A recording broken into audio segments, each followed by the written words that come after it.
सर्वधर्मान् परित्यज्य मामेकं शरणं व्रज अहं त्वा सर्वपापेभ्यः मोक्षयिष्यामि मा शुचः। तानि सर्वाणि संयम्य युक्त आसीत् मत्परः वशे हि यसेन्द्रियाणि तस्य प्रज्ञा प्रतिष्ठिता। हरे कृष्ण। तो आज हम एक बार पुनः इस 2.61 श्लोक पर चर्चा करेंगे, तानि सर्वाणि संयम्य। इस श्लोक में एक्चुअली शिल प्रभुपाद क्या कह रहे हैं? शिल प्रभुपाद महाराज अम्बरीश का एग्जाम्पल ले रहे हैं, क्योंकि अम्बरीश महाराज ने अपनी समस्त इंद्रियों को भगवान की सेवा में लगा दिया था और इस कारण से उनका फॉल डाउन नहीं हुआ, वो भगवान को ग्लोरीफाई कर रहे थे। और इसी तरह से इसके पिछले श्लोक में शिल प्रभुपाद यमुनाचार्य का एग्जाम्पल दे रहे हैं कि यमुनाचार्य के मन में एक बार स्त्री का विचार आया और उन्होंने इमीडिएटली थूका कि मैं क्या सोच रहा हूँ, ये तो बिल्कुल गलत है। उन्होंने इमीडिएटली थूका। क्यों थूका? क्योंकि उनके अंदर थूक भरी हुई है संसार के प्रति। मतलब हमें तो थूकने के लिए भी सोचना पड़ेगा। यमुनाचार्य इमीडिएटली थूक रहे हैं क्योंकि उनको पता लग चुका है कि ये संसार टॉयलेट है भगवान की, ये संसार रहने लायक नहीं है, हमें इस संसार को छोड़ के आध्यात्मिक जगत में वापस जाना है, वैकुंठ। तो इसलिए इमीडिएटली उन्होंने थूका। महाराज अम्बरीश इमीडिएटली उन्होंने मतलब भगवान की ही शरण ली, उन्होंने अपनी इंद्रियों को भगवान की सेवा में लगा के। लेकिन अब क्वेश्चन ये उठता है, क्वेश्चन क्या उठता है? प्रश्न ये उठता है कि इंद्रियों को भगवान की सेवा में लगाना तो एक सॉल्यूशन है ही। अगर हम इंद्रियों को संयम में करना चाहते हैं तो उसका सॉल्यूशन क्या है? इंद्रियों को भगवान की सेवा में लगाएं, अपनी सेवा में ना लगाएं। आँखों से जैसे सवई मनः कृष्ण पदारविंदे, और श्री प्रभुपाद लिख रहे हैं कि महाराज अम्बरीश ने अपना मन भगवान के चरणों में लगाया और अपने वचनों से वो भगवान का गुणगान कर रहे थे, भगवान के धाम का गुणगान इत्यादि। तो पॉइंट ये है कि अम्बरीश महाराज भगवान का गुणगान कर रहे हैं, अपनी इंद्रियों को उन्होंने भगवान की सेवा में लगा के रखा हुआ, और उनका फॉल डाउन इसलिए कभी नहीं हो सकता या नहीं होता प्योर डिवोटीज का। अब लेकिन दूसरी ओर अगर हम हिस्ट्री देखें, इतिहास देखें, तो इतिहास में शिल प्रभुपाद के काफ़ी सारे डिसाइपल्स उनका फॉल डाउन हुआ। 11 जो मेन डिसाइपल्स थे शिल प्रभुपाद के शुरू में, जिनको शिल प्रभुपाद ने जीबीसी बनाया था, उनमें से 9 तो फॉल डाउन हो गए। और डिवोटीज फॉल डाउन होते भी हैं, गिर भी जाते हैं, क्योंकि ज़रूरी नहीं है कि कोई अगर एक्सपर्ट कार ड्राइवर हो उसका कभी एक्सीडेंट नहीं हो सकता है किसी का भी हो सकता है। मम माया दुरत्यया, ये माया को पार कर पाना बहुत कठिन है, कोई बच्चों का खेल नहीं है, इसलिए एक्सीडेंट हो सकता है। लेकिन अब क्यों फॉल डाउन होता ही क्यों है? पॉइंट ये है, जिन्होंने अपनी इंद्रियों को भगवान की सेवा में लगा के रखा हुआ है उनका भी फॉल डाउन हो रहा है, और जिन्होंने नहीं लगा के रखा हुआ उनका तो चलो फॉल डाउन हुआ ही हुआ है ऑलरेडी। फॉल डाउन क्यों हो रहा है? जैसे मैंने बताया था कि फॉल डाउन इसलिए हो रहा है, 2 कारण है एक्चुअली। प्योर, एक बार प्योर बनने के बाद दोबारा से इम्प्योर कैसे हो गए? क्वेश्चन ये उठता है। मतलब एक बार शुद्ध भक्त बन गया, अब दोबारा से अशुद्ध भक्त कैसे बन गए? फॉल डाउन कैसे हो गया? तो उसमें पॉइंट ये है कि हमारे माइंड में एक्चुअली शुद्धता की परिभाषा ही दूसरी है। हम शुद्ध समझते हैं कि शुद्ध मतलब आप प्योर हो गए तो बस प्योर ही हो गए, बट इट डजंट मीन कि प्योर मतलब प्योर ही हो गए हमेशा के लिए। नहीं, हमारी फ्री विल है, अपनी स्वतंत्र इच्छा है। जीवात्मा कभी भी कुछ भी सोच सकती है, कुछ भी कर सकती है, उसके इच्छा तो वही कर सकती है।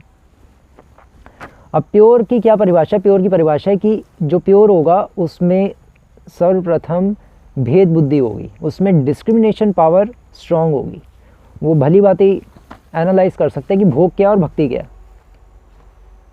अगर मैं जैसे भक्तिवेदांत सरस्वती ठाकुर एक बार अपना चैंटिंग कर रहे थे, रूम बंद करके, खिड़कियां बंद करके, और उनके एक डिसाइपल आए, उन्होंने कहा कि खिड़की मैं खोल देता हूँ। वो खिड़की खोल के चले गए कि ताकि भक्तिवेदांत सरस्वती महाराज को फ्रेश एयर आए।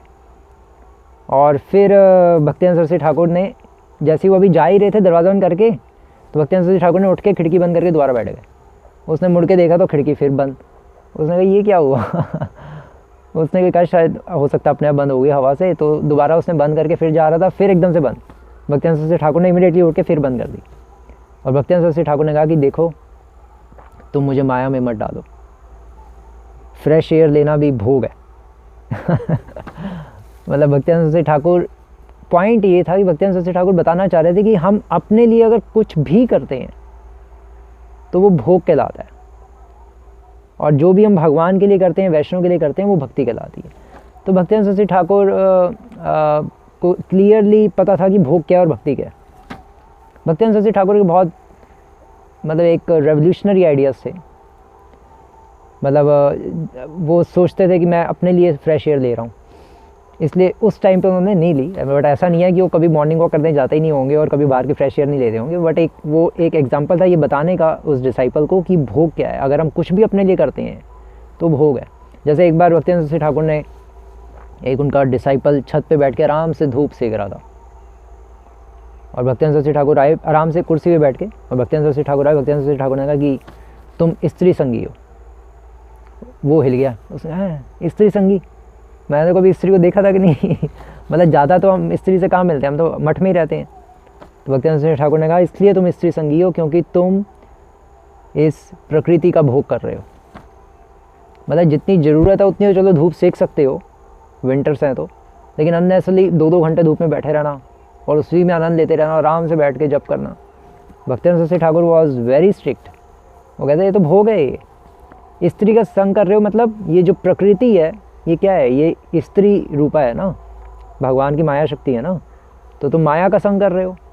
करना तुम्हें भगवान का संग चाहिए, तुम भगवान का स्मरण ही नहीं कर रहे। ठीक है थोड़ी देर के लिए धूप सेक सकते हैं, बट ये क्या है, तुम तो भोगी नहीं तरह बस बैठे हुए हो।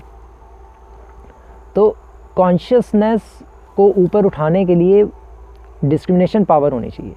तो भक्तियानंद सरस्वती ठाकुर या जो भी प्योर डिवोटीज, जितने भी प्योर डिवोटीज होते हैं, इनमें डिस्क्रिमिनेशन पावर होती है। तो केवल डिस्क्रिमिनेशन पावर से हम फिर इंद्रियों को भगवान की सेवा में लगा के रखेंगे और डिस्क्रिमिनेट करते रहेंगे कि भोग क्या है, भक्ति क्या है, तो फिर हम भक्ति में आगे बढ़ जाएंगे। लेकिन केवल वो भी नहीं काम आएगा। साथ ही साथ जैसे मैंने बताया था कि रस, हायर टेस्ट भी होना चाहिए हमारे पास। अगर नहीं होगा हायर टेस्ट तो लोअर टेस्ट से हम खिंच जाएंगे। हम डिस्क्रिमिनेट करते रहेंगे कि ये भोग है, भक्ति है, और फिर भोग में घुस जाएंगे। हमें पता चल गया ये भोग है तो ठीक है भोग करते हैं अब, क्योंकि टेस्ट, हायर टेस्ट मिला नहीं तो फिर कहाँ जाएगा मन, भोग में तो जाएगा। इसलिए हायर टेस्ट डेवलप करना बहुत ज़रूरी है। अम्बरीश महाराज को हायर टेस्ट डेवलप था, और हायर टेस्ट डेवलप था, और प्लस वो भगवान को हमेशा ग्लोरीफाई करते थे, हमेशा भगवान को प्रेयर करते थे, प्रार्थना करते थे। और प्रार्थना करने से, ग्लोरीफाई करने से और मन भगवान में हमेशा लगा के रखने से वे हमेशा माया से बचे रहते थे, ऐसे प्योर डिवोटीज। तो हम देखते हैं कि डिवोटीज़ फुल टाइम होते हैं और फिर पूर्ण रूप से उन्होंने अपनी इंद्रियों को भगवान की सेवा में लगा के भी रखा होता है, लेकिन फिर भी उनका फॉल डाउन हो जाता है। क्यों? क्योंकि वो हायर टेस्ट डेवलप नहीं करते। और अगर हायर टेस्ट डेवलप कर भी लेते हैं तो फिर वो प्रार्थना करनी बंद कर देते हैं, माया से डरना बंद कर देते हैं। ऐसा नहीं है कि हम एक बार अपनी इंद्रियों को भगवान की सेवा में लगा दिया और विवेक से हमने डिस्क्रिमिनेट कर लिया, भेद बुद्धि रख ली कि भोग क्या और भक्ति क्या है, और हायर टेस्ट डेवलप कर लिया और उसके बाद हम सिक्योर्ड हो गए, अब हमें माया कभी नहीं पकड़ सकती। नहीं, माया बहुत शक्तिशाली है। मम माया दुरत्यया, माया को पार कर पाना लगभग असंभव है। माया को कोई नहीं पार कर सकता, तब भी फॉल डाउन कराएगी अगर हम प्रार्थना नहीं करेंगे। अगर हम प्रार्थना नहीं करते तो फॉल डाउन निश्चित है। और प्रार्थना कौन करना बंद कर देता है? जिसको हायर टेस्ट मिल गया, जिसको विवेक आ गया, फिर वो हो सकता है कभी प्रार्थना करनी बंद कर दे, क्योंकि उसको माया से डर लगना कम हो गया, क्योंकि उसको लगा मैं सिक्योर्ड हो गया। और फिर ऐसे डिवोटीज़ का फॉल डाउन हो जाता है। इसलिए श्रील प्रभुपाद के कई डिसाइपल्स का भी फॉल डाउन हुआ। और किसका फॉल डाउन हुआ? भरत महाराज का फॉल डाउन हुआ। क्यों? क्योंकि उनको वो हिरन से आसक्त हो गए, वो भूल ही गए कि माया बहुत डेंजरस है। जैसे ही हम भूल जाएंगे माया बहुत डेंजरस है तो प्रार्थना करनी बंद कर देंगे और फिर फॉल डाउन हो जाएगा, चाहे हायर टेस्ट डेवलप हो भी चुका हो तब भी। इसलिए भरत महाराज तो भावावस्था में थे तब भी फॉल डाउन हो गया। तो इसलिए माया को पार कर पाना आसान नहीं है। चाहे इंद्रियों को पूर्ण रूप से भगवान की सेवा में लगाने के पश्चात भी बहुत अलर्ट रहना पड़ता है। तभी तो डिवोटीज पूछते हैं कि प्रभु हम तो इतने साल से सेवा कर रहे हैं भगवान की, तब भी कुछ हो क्यों नहीं रहा, हम आगे क्यों नहीं बढ़ पा रहे भक्ति में। इसलिए नहीं बढ़ पा रहे क्योंकि आपको पता तो चल गया कि भोग क्या और भक्ति क्या है, लेकिन आपने एक पहला पॉइंट ये कि आपने एक तो हायर टेस्ट डेवलप ही नहीं किया। हायर टेस्ट डेवलप कैसे होगा? हायर टेस्ट डेवलप होगा जब हम ज़्यादा चैंटिंग करेंगे। एटलीस्ट कभी तो करें ज़्यादा चैंटिंग। भक्तिनाथ ठाकुर कहते थे कि अविश्रांत नाम जप करना चाहिए डिवोटीज़ को। अविश्रांत नाम जप मीन्स कि एटलीस्ट जैसे एकादशी आती है तो उस दिन श्री प्रभुपाद ने भी 25 राउंड्स फिक्स किए हुए हैं डिवोटीज़ के लिए कि एटलीस्ट जो जिनके पास सेवा कम है, जो बुक डिस्ट्रीब्यूशन और ये इतना सब कुछ नहीं कर रहे, कम सर्विसेज हैं, वो एटलीस्ट 25 राउंड्स करें, गृहस्थास करें 25 राउंड्स एकादशी के दिन। और जिसके पास टाइम है 25 राउंड्स करे, श्री प्रभुपाद कहते थे। तो भक्तिनाथ ठाकुर भी कहते थे कि ज़्यादा चैंटिंग करने से भी चैंटिंग में टेस्ट डेवलप होगा, और जब हायर टेस्ट की प्राप्ति होगी तो फिर माया से कुछ बच सकते हैं। और फिर जब हायर टेस्ट डेवलप हो जाएगा और उसके बाद फिर हमें क्या करना है? हमेशा प्रार्थना करते रहना है। माया से तब भी डर के ही रहना है। माया से डरना बंद किया नहीं कि समझो माया तो नहीं छोड़ेगी, भगा भगा के मारेगी। इतना आसान नहीं है माया से निकलना। इसके अगले श्लोक में जो हम कल डिस्कस करेंगे उसमें भी श्रील प्रभुपाद लिख रहे हैं कि शिव जी और ब्रह्मा जी भी, उनका भी फॉल डाउन हो गया। तो मतलब इतना आसान नहीं है माया को पार करवाना। क्या ब्रह्मा जी और शिव जी को हायर टेस्ट नहीं मिला हुआ था डेफिनेटली, तब भी फॉल डाउन कैसे हो रहा है?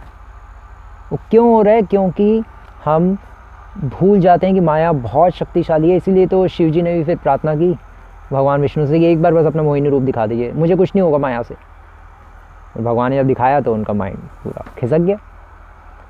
तो माया मम माया दुरत्य है, इतना आसान नहीं है माया को पार कर पाना।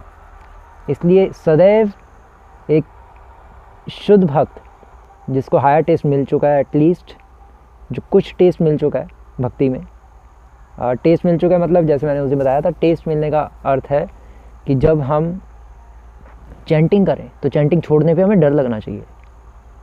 अगर डर लग रहा है कि मैं जैसे ही चैंटिंग छोड़ूंगा मुझे माया पकड़ लेगी, अगर इस तरह का डर लग रहा है तो इट मीन्स आप हायर टेस्ट प्राप्त करने की और बढ़ रहे हो।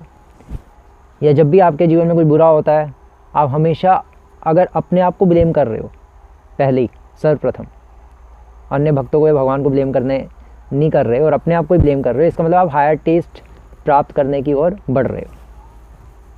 तो इस तरह से ये कुछ सिम्टम्स हैं। और इसलिए भगवान यहाँ पे एक्चुअली कह रहे हैं कि महाराज अम्बरीश ने अपनी इंद्रियों को भगवान की सेवा में लगाया हुआ था। तो बता रहे हैं श्रील प्रभुपाद कि साधन भी, साध्य और साधन एक ही है। साधन भी है भगवान का गुणगान करना और साध्य भी है भगवान का गुणगान करना। जब ये पता चल जाएगा तो फिर हम कुछ सिक्योर्ड हो सकते हैं। अदरवाइज़ माया बहुत ख़तरनाक है, आसान नहीं है माया से बचना।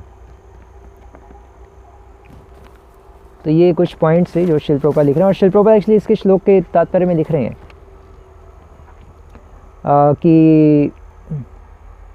कि बलदेव विद्याभूषण इस तरह से लिख रहे हैं, this senses can be completely controlled only by the strength of devotional service to Krishna. भगवान की प्रीतिपूर्वक सेवा करने पर ही इंद्रियां पूर्ण रूप से वश में आ सकती हैं। प्रीतिपूर्वक सेवा, पहले तो हम सेवा करेंगे और फिर उस सेवा को प्रीतिपूर्वक सेवा में डेवलप करना है। मतलब प्रेममयी सेवा होनी चाहिए। एक्चुअली विदाउट रियलाइजेशन भक्ति में चलना बहुत मुश्किल है। जैसे फॉर एग्ज़ाम्पल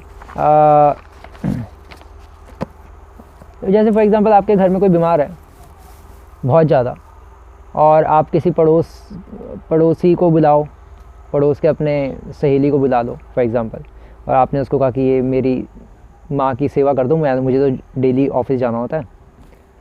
या आपने किसी नौकरानी को बुला लिया और उसको कहा कि आप डेली इसकी सेवा करो, या पड़ोसी को बुला लिया, किसी को भी बुला लिया, वो कोई भी सेवा नहीं कर पाएगा आपकी मदर की,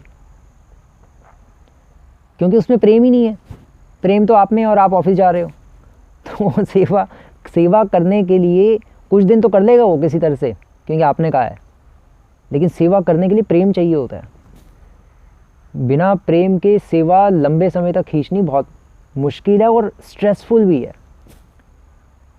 इसलिए एक डिवोटी भगवान से प्रार्थना करता है कि भगवान मुझे अपना प्रेम प्रदान करिए, क्योंकि बिना प्रेम के भक्ति करनी बहुत मुश्किल है। तो फिर हम कुछ बच सकते हैं, अदरवाइज़ बहुत मुश्किल है इस संसार से निकलना। इसलिए एक डिवोटी प्रेम प्राप्त करना चाहता है। हरे कृष्णा। श्रील प्रभुपाद की जय।